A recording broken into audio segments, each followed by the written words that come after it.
O artigo de hoje é uma atualização sobre as manifestações do sistema nervoso central da neurofibromatose do tipo 2.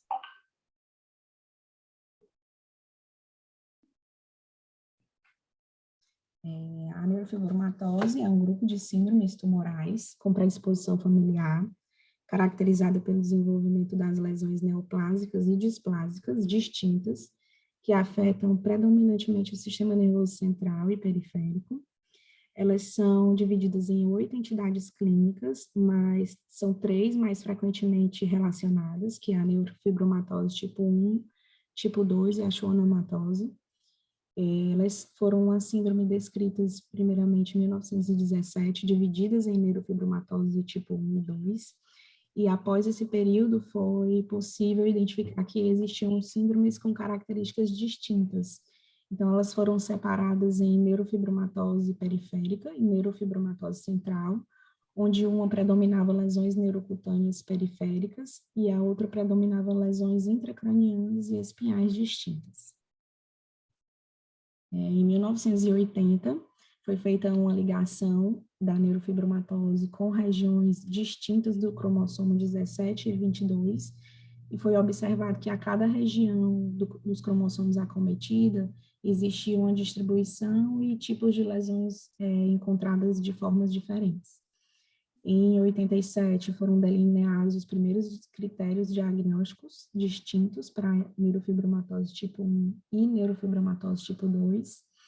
E em 2005 foi visto que a schwannomatose ela tinha uma sobreposição clínica com a neurofibromatose, e isso incluía o desenvolvimento de schwannomas não vestibulares. Cada síndrome, elas vão apresentar um conjunto distinto de manifestações neoplásicas, e cada um é passível de identificação clínica, patológica e molecular diferente. Nessa revisão, ele vai mostrar as manifestações da neurofibromatose tipo 2, dando ênfase às lesões do sistema nervoso central e periférico, e vai falar um pouco das descobertas mais recentes da biologia e dar algumas orientações de alguns estudos adicionais. Bem, então, a neurofibromatose do tipo 2, ela anteriormente era reconhecida como neurofibromatose central, por ter predileções por lesões centrais, intracranianas e espinhais. Ela é uma doença autossômica dominante, e as lesões bem características e tradicionais da neurofibromatose tipo 2 são os schwannomas vestibulares. Elas são causadas por uma mutação no gene e lesões localizadas no braço curto do cromossomo 22, que codificam a proteína da neurofibrina 2, que também é conhecida como proteína Merlin. Existem duas formas clínicas, duas formas fenotípicas clínicas características, que são o fenótipo de Wishart, que é uma forma mais agressiva, que mostra múltiplas lesões neoplásicas em pacientes com menos de 20 anos de idade e tem rápida progressão, e o fenótipo de Gardner, que são lesões que surgem mais tardiamente, normalmente apresentam menos tumores e com um crescimento mais lento. Foi visto também que os tumores não vestibulares, quando aparecem no início da vida de uma forma mais prematura, a doença vai ter um prognóstico mais grave. Em 50% dos pacientes que têm lesões, que apresentam as lesões para neurofibromatose, elas vão manifestar essas lesões pelo menos até os 20 anos de idade, e a maioria deles, ou quase todos eles, até os 60 anos de idade vai mostrar alguma lesão. E viu-se também que 50% dessas lesões resultam de uma transmissão hereditária, principalmente de um pai com neurofibromatose tipo 2. E os outros 50% são mutações novas, onde o paciente não tem história familiar conhecida de neurofibromatose, né? E 1/3 dessas lesões são mutações de mosaico, que inclusive nos testes genéticos de sequenciamento podem dar resultados negativos. como é que se dá a biologia molecular, né? O gene codifica essa proteína da Merlin, que ela é amplamente expressa no desenvolvimento embrionário. Nos adultos, ela é vista principalmente nas células de Schwann, células meninges e células da fibra do cristalino, células nervosas. E essa proteína Merlin, ela funciona mediante interações entre os filamentos de actina, vários efetores de sinalização intracelular e várias proteínas de membrana, e o que ocorre é uma perda da função dessa proteína Merlin, que leva a várias alterações genéticas, mutações locais, deleções ou rearranjos, e isso que vai determinar, de acordo com essas alterações, que vai determinar o fenótipo da doença.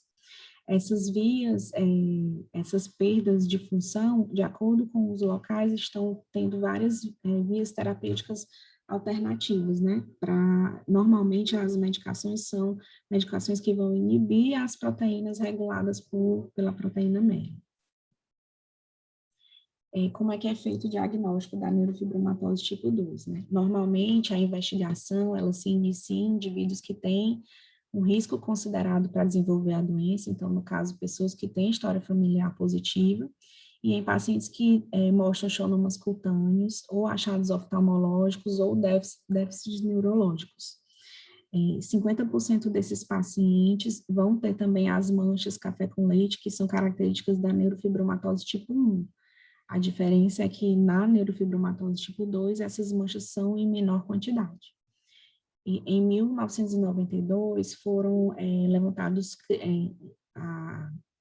os critérios de Manchester para fazer o diagnóstico da neurofibromatose, e esses critérios incluem a presença de xonomas vestibulares bilaterais, ou história familiar positiva para neurofibromatose tipo 2, e mais um tipo de lesão, xonoma vestibular unilateral, ou qualquer dentre dessas lesões, né? Meningioma, glioma, os neurofibromas, xonomas e as opacidades lenticulares subcapsulares posteriores, que é a catarata. Nós vamos ver cada uma dessas lesões agora posteriormente, né? Em 97, esses critérios foram expandidos para retirar os pacientes para não incluir só os pacientes que têm história familiar positiva. Em 2017, foram revisados novamente, foram excluídos pacientes que têm mais de 70 anos, ou incluídos detecções de variações do gene da neurofibromatose no sangue periférico, mas essas inclusões e essas exclusões ainda não chegaram no consenso, então atualmente ainda continuam sendo utilizados os critérios de Manchester de 1992. Então, aqui a gente vai começar a falar um pouco das manifestações neoplásicas que aparecem na neurofibromatose, né? Os xonomas, eles são lesões neoplásicas que exibem semelhanças histológicas, ultraestruturais e moleculares com as células de Schwann, que são tumores tipicamente benignos, normalmente de crescimento lento, e em 90% dos pacientes que têm a síndrome, eles vão ter esses tipos de lesões, e por isso que ele é um critério importante de diagnóstico para a neurofibromatose tipo 2, né? Eles normalmente são compostos por numerosas lesões menores que se aglutinam e se transformam numa massa grande e nodular. Radiologicamente, através da ressonância, essas lesões são tipicamente isointensas em T1, heterogêneas e intensas em T2 e são bem intensificadas no pós-contraste. Aqui nessa primeira imagem, a gente tem um paciente com xonomas vestibulares bilaterais, envolvendo o ângulo cerebelo-pontino e o meato acústico interno. Nas setas, na cabeça de seta aqui grande, a gente vê as lesões isointensas. Aqui na foto B, né, a gente vê que eles são heterogêneos em T2. E aqui é o mesmo paciente pós-contraste. A gente vê que após o contraste, em T1, existe o realce intenso das lesões. 50% dos pacientes que têm neurofibromatose tipo 2, eles também podem ter envolvimento de nervos cranianos não vestibulares. Então, é comum isso também aparecer em nervos trigêmeos e oculomotores, ou surgir também nas raízes nervosas espinhais ou nos nervos periféricos, né? Existe também a possibilidade do teste genético estar ausente, e aí, nesse caso, uma coisa que fala a favor a ceoneurofibromatose é que as lesões normalmente vão se apresentar na infância ou na idade adulta jovem, e é associada bastante com déficits neurológicos. Já na schwannomatose não relacionada com a neurofibromatose, as lesões aparecem mais na vida adulta e estão mais relacionadas com dor. Aqui nessas outras imagens, nós vamos mostrar vários schwannomas, né, em várias localizações diferentes. Nessa foto, nessa imagem, a gente apresenta a lesão dessa cabeça de seta, são schwannomas vestibulares, né? Essa seta grande, ela vai mostrar schwannomas na região, no nervo trigeminal. As setas pequenas, elas mostram massas schwannomatosas na região cervical, bilateral, né? E aqui no asterisco a gente mostra outro schwannoma pós-auricular, né? Provando que o paciente pode apresentar várias lesões, não só vestibulares, né? Aqui nessa imagem B, a gente apresenta um schwannoma no nervo oculomotor, e na C, schwannomas no nervo troclear. Nessa outra sequência de imagens, a gente pode mostrar uma lesão schwannomatosa no plexo, né, plexo braquial, bilateralmente, aqui no plexo sacral direito, e esse corte axial, ele mostra bem a lesão, né, formando o seu aspecto multinodular, né, são várias lesões aglutinadas e formando um aspecto multinodular das lesões. E aqui a gente pode ver que eles podem também estar em várias localizações. Aqui a gente mostra uma lesão no couro cabeludo, uma lesão no músculo ilho-pessoas e lesões também no tendão de Aquiles.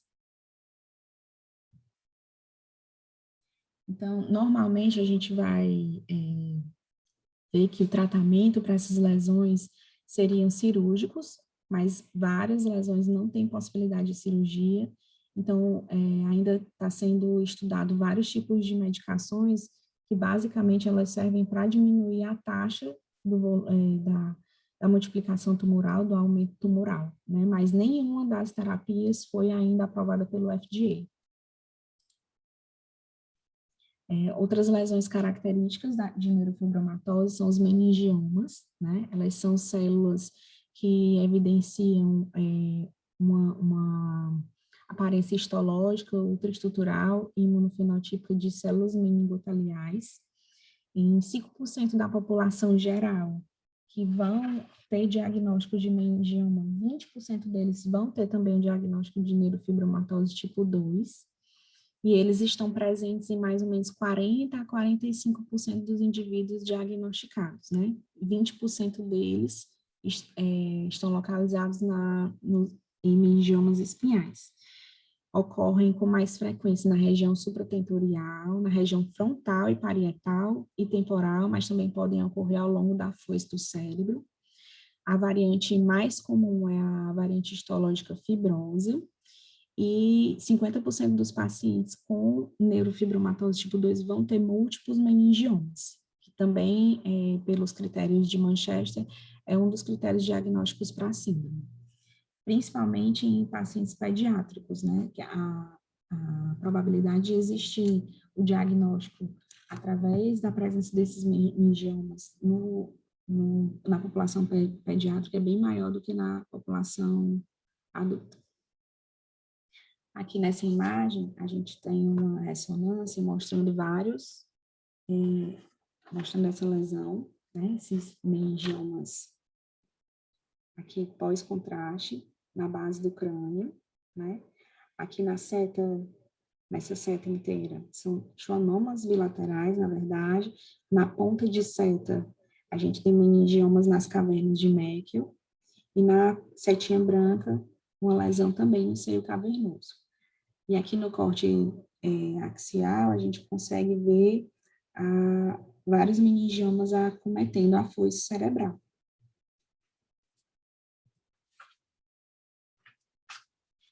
Outras lesões também podem ser encontradas são os ependimomas, que são células com semelhança histológica molecular das células ependimárias. Elas estão relacionadas e presentes em aproximadamente 33 a 53% dos indivíduos com neurofibromatose tipo 2. Normalmente, elas acometem a fossa posterior e a região cérvico-medular da coluna. E os pacientes, normalmente, vão desenvolver múltiplos ependinomas, né?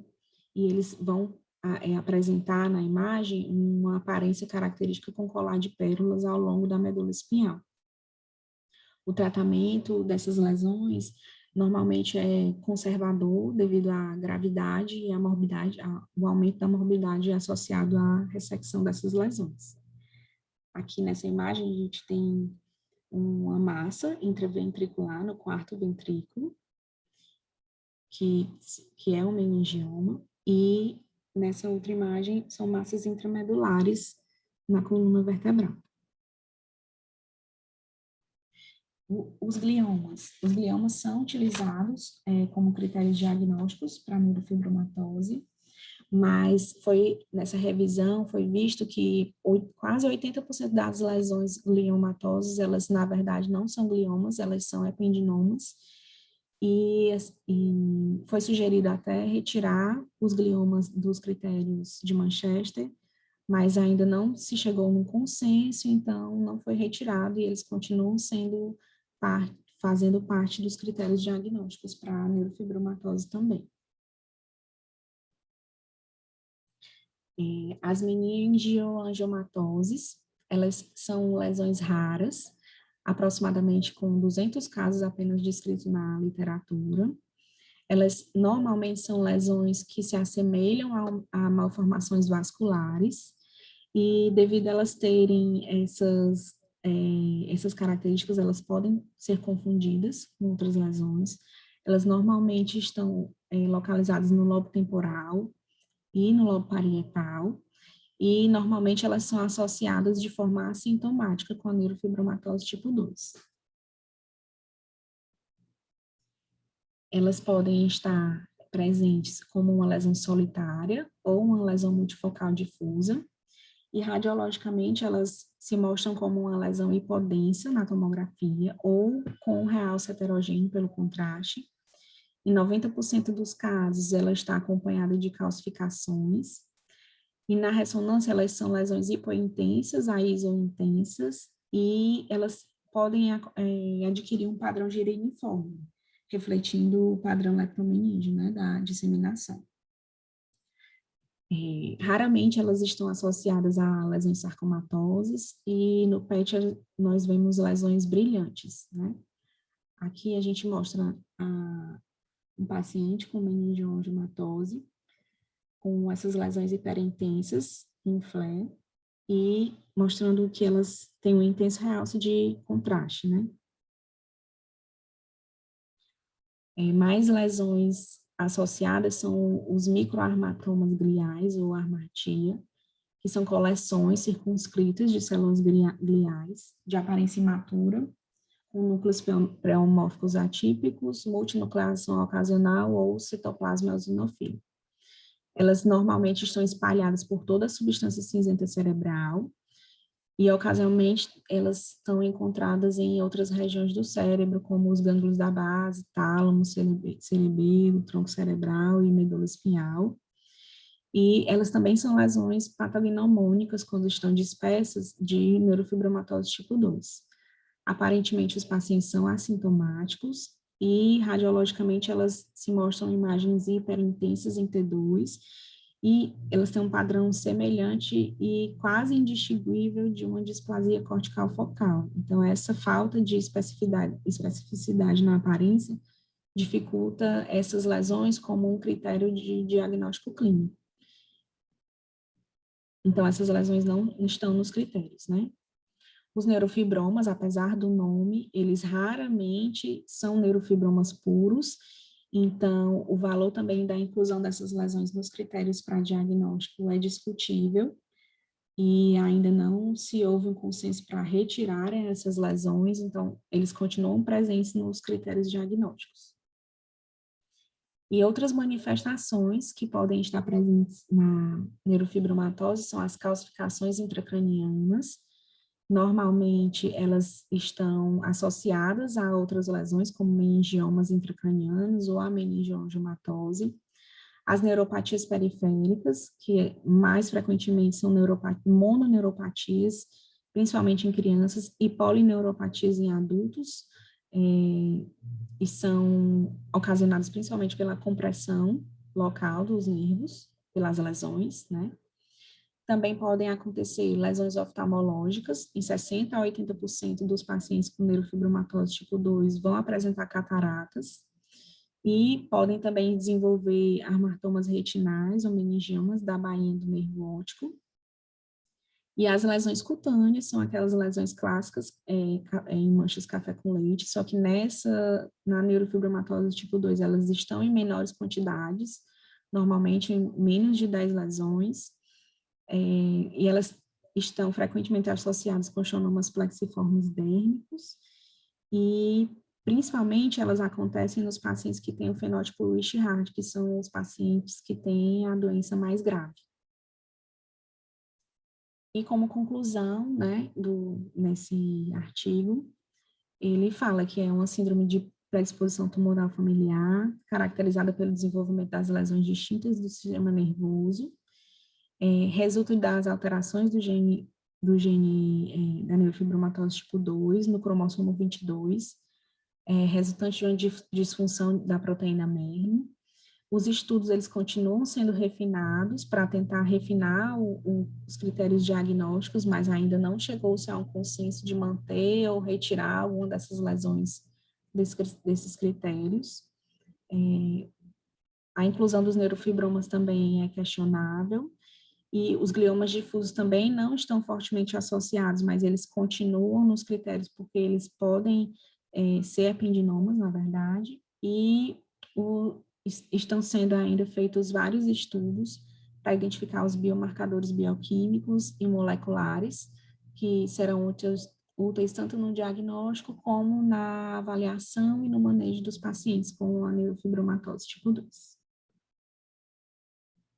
E é isso. Artigo de revisão.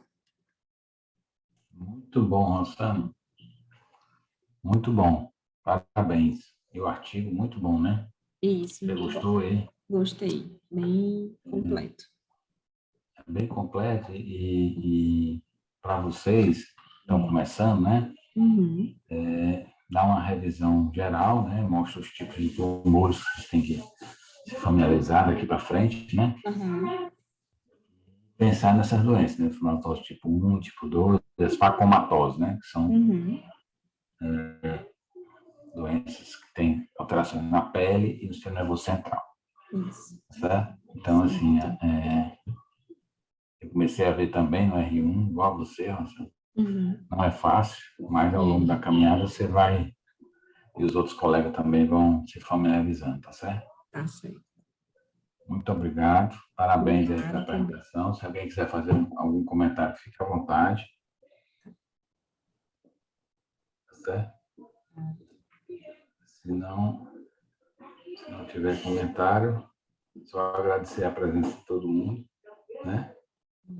E vamos, próxima semana tem mais, né? Isso. Bom, Bom dia. bom dia e boa Bom semana. Aí você me dia. manda Obrigada. Tá a certo, mano. gravação, tá bom? Tá joia. Obrigada. Obrigado. Tchau. Bom dia.